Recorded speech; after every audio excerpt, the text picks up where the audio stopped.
Is true, Pastor Adeboye. If this is true, I am totally disappointed in you, Pastor Adeboye, for the situation of seeking. Because for a while, we believe that seeking, the young man who was arrested, was being persecuted for allegedly insulting the Inspector General of Police.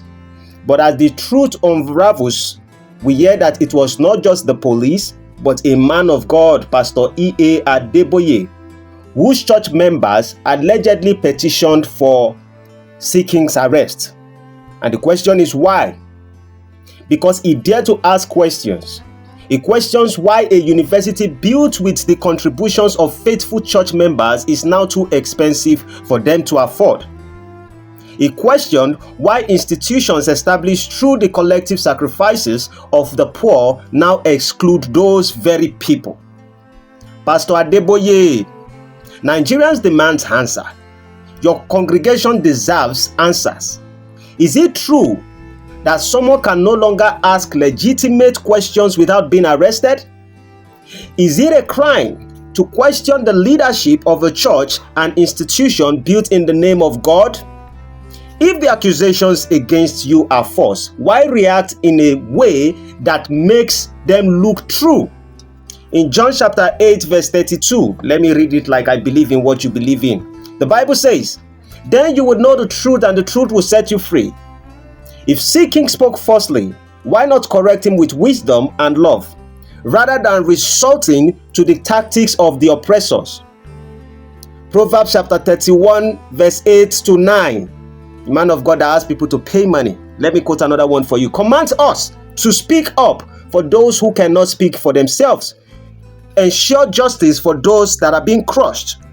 Yes, speak up for the poor and helpless and see that they get justice. But instead, are we seeing justice, Pastor Adeboye, or are we seeing a system where power, whether political or religious, silences the weak? Pastor Adeboye, do you not see the suffering of your members?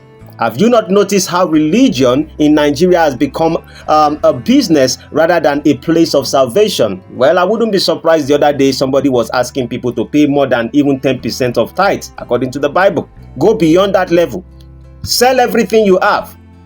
We call ourselves a religious nation, yet corruption thrives. We fill churches every Sunday, yet our leaders, both political and religious, continue to exploit us. The government collect taxes, the pastors collect tithes, and the poor remain in bondage. How do we justify these contradictions? A university that was supposed to be for the people is now only for the rich. Churches that once stood for truth now stand for profit. Men of God who should be leading by example now take actions that align with politicians, not with Christ. To the members of Pastor Adeboye's congregation, I ask you, are you truly seeing the kind of leader you follow? Does God truly speak through a man who reacts this way to criticism? In Matthew chapter 23 verse 4, Jesus warned us about leaders who tie up heavy, cumbersome loads and put them on other people's shoulders, but they themselves are not willing to lift a finger to move them. If this is not what we see today, what do you think you are seeing? To all Nigerians, this is a wake-up call. Religion has become a tool of control, a system used to keep us blind while a few grow richer. The shackles are not only political, they are also religious. If we do not wake up now, we will remain in this cycle of oppression for generations to come. It is time to think critically. It is time to hold religious leaders accountable, just as we hold politicians accountable if we had actually even hold anybody accountable. God does not need our blind loyalty to men. And so I speak based off what I see. We need our loyalty to truth, justice, and righteousness. So Pastor Adeboye, I challenge you. If you're truly a man of God, then lead with integrity. Answer the questions of the people, not with force but with honesty. Let your actions, brother, prove your innocence, not the power of your influence.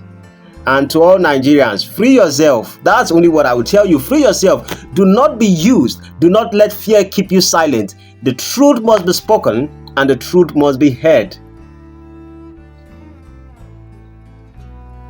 seeking. When you are out, we will talk.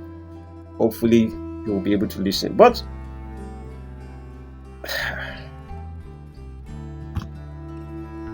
Pastor Adeboye, their own is, that they are church members, they have judges, they have lawyers, they have police, they have every kind of forces that go to those church. All he has to do is that the Lord spoke to me.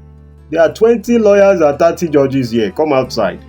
Before you know, there's a man that is speaking against the work of God. The Bible says, told me now that you should go and write petitions and get him arrested. And make sure the judges, you must be in your chamber. Okay, it wouldn't take long. Oh, you are above 60. That's all I will tell you.